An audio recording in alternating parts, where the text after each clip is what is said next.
Welcome to Elevate the Game, where DFW's top leaders drop gems on success, strategy, and legacy with your hosts, George Abreu and Eric Bodiwala. Let's get into it. Hey everyone, welcome. Welcome back to another episode of Elevate the Game, where we are interviewing different people from all different types of walks of life and professions. And our goal here today is to deliver value to one another, right? We're interviewing players in their respective spaces and seeing how they can add value to our listeners, and how we can add value to each other. So. Today we have, excited to be here with Adam Gates. He's an expert in architecture and design, but also hosts a podcast that we can hear about. It's called Land and Money, which that's a real cool name. And we're going to break down, everything about architecture, right? And kind of what he does and what he's seeing, and he focuses in the commercial space. So interested to hear about the types of projects you're doing, and maybe some of the more interesting things that you're seeing in the space today as development is happening. So welcome, Adam. Thanks for being here. Man, thanks for having me. This is great. Yeah, for sure, man. Excited to get get into it. So, man, let's just keep it casual, and have a regular conversation like we're just hanging out. And I'll ask you a couple questions, and we'll take it from there. But I guess why don't you tell our listeners, Adam, a little bit about yourself and a little bit about your architecture background. Yeah, so I'll keep it brief. I am currently in Austin. I moved back here from San Antonio recently, but really a regional operator, right? So done projects out in Fredericksburg. I've got projects going to San Antonio. I've got projects going in Austin, out in Bastrop. So kind of taking the whole region on. Like you said, all commercial work. I'll do a small residential thing from time to time for a special client, but all commercial work. I've done hospitalities, a hotel out in Fredericksburg, some restaurants in Austin, some doctor's offices all across the state, industrial, retail, kind of all small scale commercial projects in this area. A climbing gym we're starting on right now in San Antonio. Nice. And yeah, I grew up in South Texas, went to school in Austin. So I was here for 10 years, went to San Antonio for 10 years, and now I'm back in Austin. Went to school for architecture, I'm assuming? Yeah. Nice. Cool, man. So what, architecture is fascinating, right? Obviously being in, the apartment space on our side, we haven't done many new developments, but we've been looking to get into that space. But it's just crazy how you can take something that is nothing, right? It's a blank piece of paper, and then, develop it into this beautiful, piece of architecture, basically. I just find it fascinating turning something that, really is not necessarily ugly, but not even there, and then making it into, these huge, large apartments or large retail office spaces. It's crazy. So, I don't know, what's your favorite part about doing what you do? Is it like the thought process that goes into it? Like, when somebody reaches out to you, for example, as a client, do you guys brainstorm or like what the vision is? Do you help your client establish that vision? How does that work? Absolutely. So the way that I articulate what you're talking about is that our big challenge and opportunity, and it is the fun part, is that we have to take a client's vision from sort of relative obscurity. It's really pretty fuzzy at the beginning Yeah. to really absolute specificity by the end, right? So we're taking a general dream, a general notion, and what those inputs at the beginning are can vary from client to client, depending on type of project and their sophistication, like how long they've been doing it, what they know. So sometimes it's absolutely nothing, right? Yeah. And sometimes they've got a really good idea of what they want. But yeah, that's our job, and our challenge is to work with those clients and take this idea into a space where it is technically articulated so that construction teams and trades can do their work from it, right? Yeah. And so the way I talk about what that process looks like and what we do is to say there's really three main types of communication, and most of what we do is communication, right? Communicating via drawings, communicating with our clients, communicating with regulatory bodies, right? So the three types of communication are design communication, compliance communication, and technical communication. And those have, there's some overlap, but mostly those just have different audiences and a little bit different process that goes with them, right? So design Mhm. communication is about making decisions. And that's what we do with our clients. And it's sketches and it's floor plans that evolve and elevations and diagrams and explanations about some of the other things, right? Explanations about technical aspect, explanations about compliance things that are going to guide those conversations. But that's design communication about making decisions for what you want and need at the end. Compliance communication is exactly what it sounds like. We've got to meet building codes, right? Yeah. So you've got this kind of string of communication with a number of people in that compliance setting to make sure that you are making good decisions along the way. And then at the end, to make sure that everything that you're planning to do is compliant. And then the technical communication is about communication with those contractors and subcontractors and people that actually have to do the work. And so one thing I like to explain to clients as I'm saying this all at the beginning is that in terms of the value that we are bringing to the project and the kind of justification for fees and things like that is that really only half of what we only half of the work that we're doing, and this is approximate, but approximately half of the work that we're doing is actually for and with the clients, right? Yeah. That's that decision making process, some of the compliance stuff, a little bit of the technical stuff, but a whole lot of the effort is actually in that technical execution and Yeah. giving the instructions to the people that need them and making sure that all of that is tight. One of the best compliments I can receive, and I'm glad I do get these a lot, is when we send drawings to a contractor, or sometimes it's a landlord if we're working on a lease space or something. But when somebody sends back to me feedback and says, "Man, these drawings are fantastic. Thank you." Uh, that's huge for me, right? So again, to wrap all that in a bow, it's all communication. That is the for me, that's the fun part. I love the Yeah. collaboration, and the creativity happens within that. Yeah. The Correct. creativity is just sort of spread out across all of those efforts because it's all just different types of problem solving, right? Yeah. And so I think that sometimes there's a misconception that architects are really caught up with just the aesthetics of things. It's not to say that we aren't, because we are profoundly interested in that, but there's there's joy to be found in solving the technical problems as well, solving those compliance problems. How do you weave the parts of the building code that you need to into something that uh, meets the client's goals and Yeah. is also compliant. So That's great. long-winded answer to your question. No, that's good. That was great detail. No, and that's great. And I think, look, it's funny because some people are very experienced and some people, may have a vision and some don't, right? So I think, all those layers of communication that you have, whether somebody needs their handheld, right, or they come in with, more of a vision and detail, you can handle both of those. But, and look, yeah, I agree. There's no greater compliment than the contractor saying, "Hey, these are great plans. Your measurements are accurate. There's a ton of detail here," because it makes their life easier, right? The architect is making the lives easier of everybody that's on site doing the project, right? Right. And ultimately, they're just plans. They're plans to follow. And if those plans are messed up, or they're inaccurate, or whatever, it makes everyone's job a little bit more difficult. You're after making a lot of changes on Oh yeah. site, and look, those things always happen, right? They're just plans. Things always happen on site where you change, but if there's a collaborative approach there, like you mentioned, it's really a turnkey service, which is great. Um, so, man, what are you seeing today in today's market? Obviously the economy is kind of down. Real estate isn't great. Interest rates are still high. Although we did have a rate cut just recently, but it's almost like a tease, only a quarter of a basis point.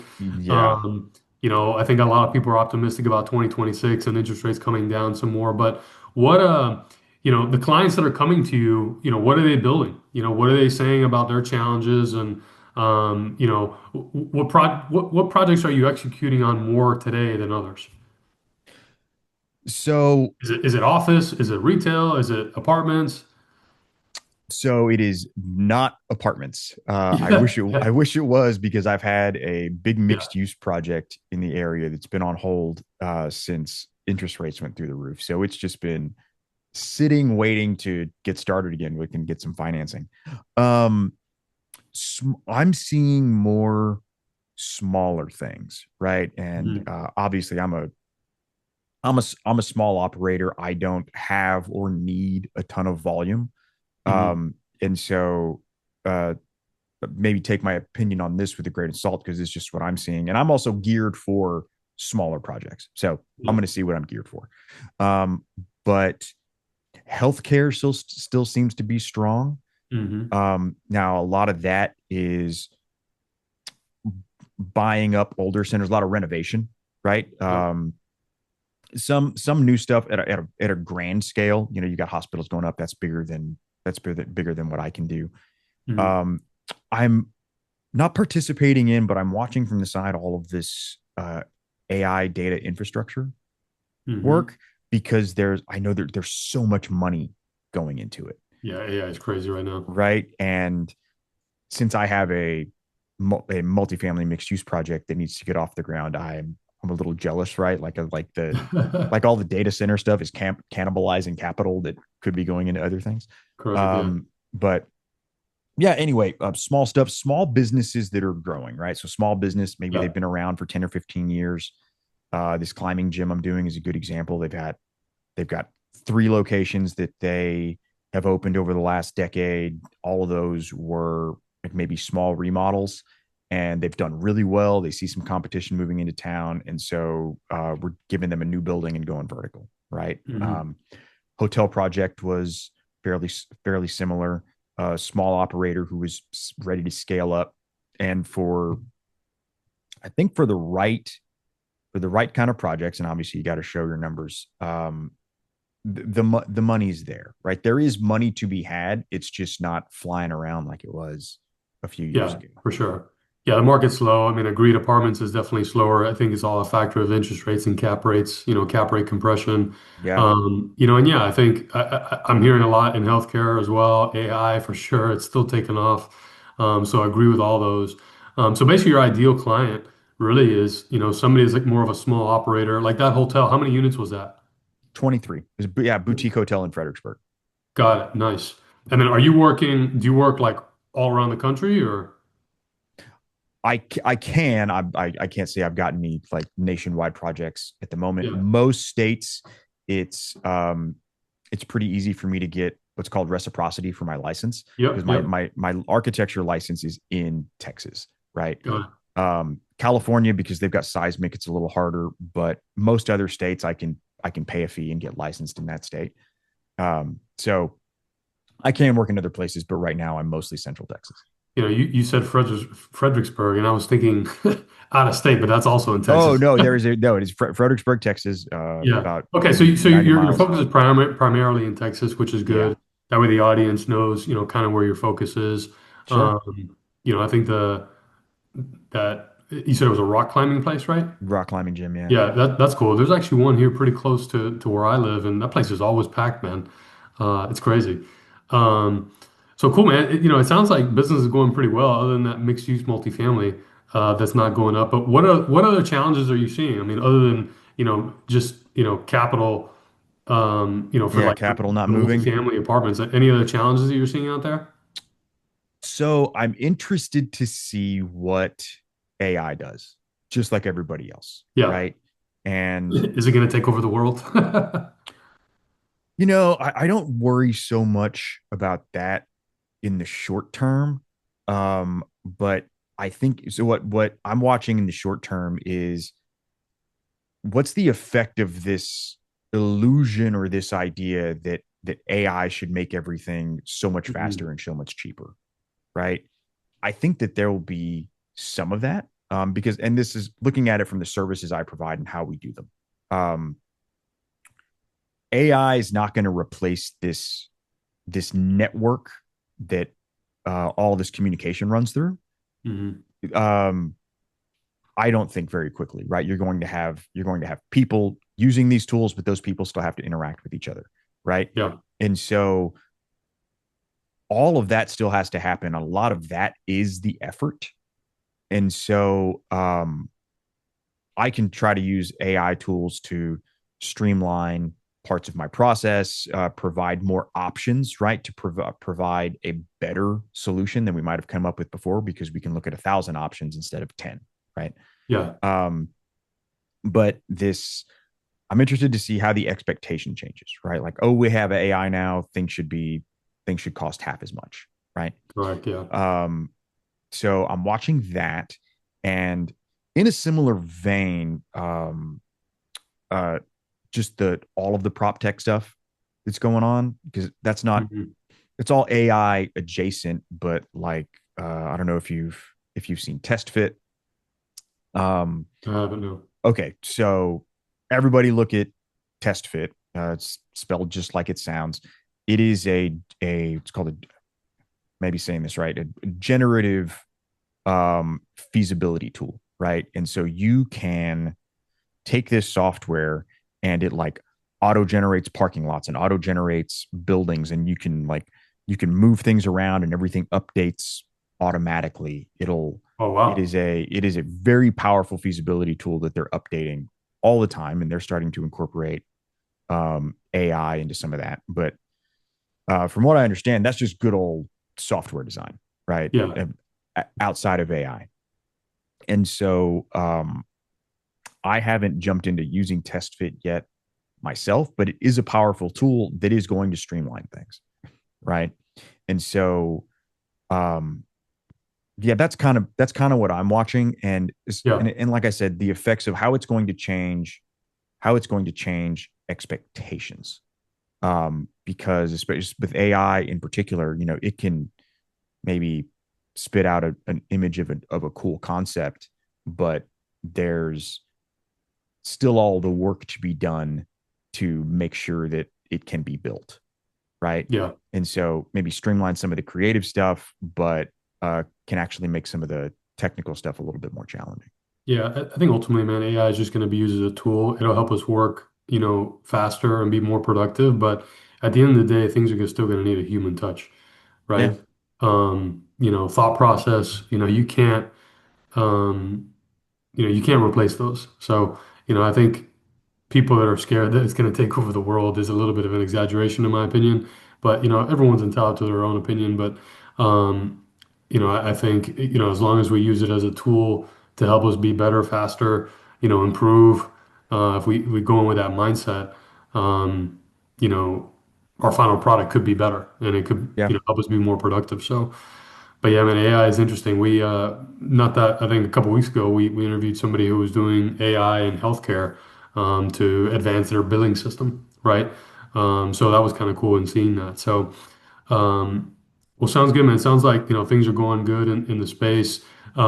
Question for you. So a lot of our listeners they are always actively looking at different ways of creating passive income and maybe replacing their current active income in the future. I mean, what are your thoughts on that? Obviously, you're kind of in the real estate space as an architect and dealing with a lot of these different operators. What are your thoughts on passive income in general? And what are you seeing from maybe some of your clients? Oh man, I uh passive income. I wish I had more of it. Don't we all? Yeah. Do you know, but I don't know that I believe in quote passive income, right? Like I don't Mm. the people I know that like own properties and own rental properties and like have these sources of passive income, there's nothing passive about it, right? Like it's Yeah, they're still putting all in work. Yeah. yeah, they're still putting in a ton of work. It's not mailbox money. Maybe there's you write a hit song or something and you just get mailbox money Yeah. because somebody sings it. Um and so I guess yeah, that's my thought about passive income is like I'm not actually sure if it exists, and so and I'll take this into some of the real estate development stuff, and if I'm gonna leave the audience with something, it would be some of this like understanding, especially if you're a novice and you Yeah. haven't you haven't done a lot of development before, you're new in the space, maybe you have access to capital and some energy and some ambition, and you want to jump into this stuff, um, is is don't underestimate how much work it is, and um, just all the nuances. And so on my side, it's like one thing I have to prepare people for is like how many decisions they're going to have to make. Even a Yeah. simple project can have hundreds or thousands of decisions that have to be made, and ultimately those are your decisions. um I am a proxy for those, right? Like kind of a Mhm. midwife. It's your baby. I'm just helping you Yeah. deliver it, right? Facilitator. Yeah. Yeah. And so understanding on the front end that things are probably going to be harder than you thought they were. And Those are. yeah, especially especially at the beginning, or rather say that differently. The the effort put into to due diligence at the beginning Hmm. uh can't be overvalued, right? Just Yeah. do it. I think that there is a tendency to want to go as fast as possible, and you need to go as fast as possible, and you're building a pro forma because time's money, right? But the beginning is where you're more likely to miss something that's going to cost you a lot of money in the future. Yeah. And so I like being brought on as early as possible, because we're really good at that due diligence, right? Just combing through everything and finding anything that could potentially be an issue, and make sure that we're building our decision making process around um, the actual facts on the ground. Yeah. And I think one thing I see a lot of, and again, trying to move fast, and I get it, is people wanting renderings before they have anything else, right? Especially if it's new construction. Yeah. And say, hey, we want to get started. And I say, okay, well, we need to do some due diligence and all that kind of stuff. Oh yeah, yeah, great. We want to do all that, but can you get us some renderings? First thing, our investors want to see something, right? And so if I've really got any advice, especially for the investor type of person, where you've got some developers going to be doing the legwork, you're just putting your money in, and you want to know what you're paying for. Yeah. Um, a concept like renderings, pretty pictures, always need to come with backup information and due diligence, right? Like you need to make sure that whatever concept that you're looking at is actually actionable and has a strategy behind it, and you can actually do it. Because I've made the mistake before early in my career, especially when like I was working for another firm and I was doing some moonlighting on things and whatever. I jumped in too fast. I would produce renderings before doing all of my due diligence, just eager to say Yeah. yes.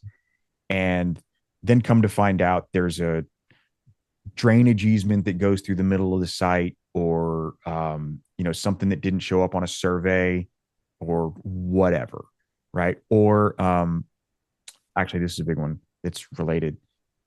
We didn't have a full survey yet. They had Oh, they had their meets and bounds from their real estate survey, and they said, well, okay, we need to order another survey. We'll get you the full thing, but let's start with this for now. And I, being eager to jump in and do the creative stuff, started coming up with concepts and everything else. And that's when you get the survey, the actual survey, and there's things that you didn't account for that yeah. ruin the whole design, right? Yeah. And so again, just hammering on that front end and the importance of that due diligence, and making sure that you're doing some of the right things in the right order, and trusting trusting the professionals that you're working with to give you bad news sometimes, right? Yeah. It's not what you want to hear, but sometimes it's what you need, right? Like now I'm the guy that says, hey, I would love to work with you. I want to do this. I cannot do it until we have a survey, Yeah. right? So, oh man, well, I've been calling. I can't get them for 3 months. Cool. I'll work on it. I'll work on it in 3 months, you know? Yeah. Um, Yeah, just like anything, man, you gotta have a you gotta have a good foundation for anything, right? And the yeah, foundation of all this architecture starts knowing all due diligence, right? Having a survey, having, city requirements, whatever it is your lot lines and how far you can build your lot frontage. I mean, all that stuff is super important because if not, you're working backwards, Yeah. you know? Yeah. And so then after that, I think the something I'd like to leave the audience with is knowing before you go in what your level of participation is going to be, right? Yeah. How much control and opinion do you want to have on every decision that's made, and how much you want to leave up to your design professionals, right? Hmm. So, and down to how often are we going to meet about this, right? Yeah. How are we going to communicate these decisions? Because again, it's all communication, right? Hmm. And so I think that I can imagine being on the other side of the table and getting frustrated by um, the number of decisions or the rules that architects want to follow about discipline of meetings and communication and everything else. But there are so many decisions to be made and so much time that can Yeah. pass that having a really good record of all the decisions that you made and why you made them is really important. And that gets tricky when, for example, you're in the middle of design and you've made some series of decisions from going from one phase of design to another, and then client might be sitting in a restaurant and they see some design feature that they really like, and Hmm. then they take a photo of it and text it to somebody on the design team and say, "Oh, I really love this. Can we do this instead?" And then one, you've got that happens over and over again. You've got decisions floating around between Instagram, or that's even worse. You see something on Instagram and it comes in as Yeah. an Instagram message. Well, you've made those decisions. Things get put into the drawings, um, start to get built. Worst case scenario, and it's a year and a half later. You're on site, and the owner says, "No, wait, I told you we wanted to do something different. I didn't want that. I wanted this other thing."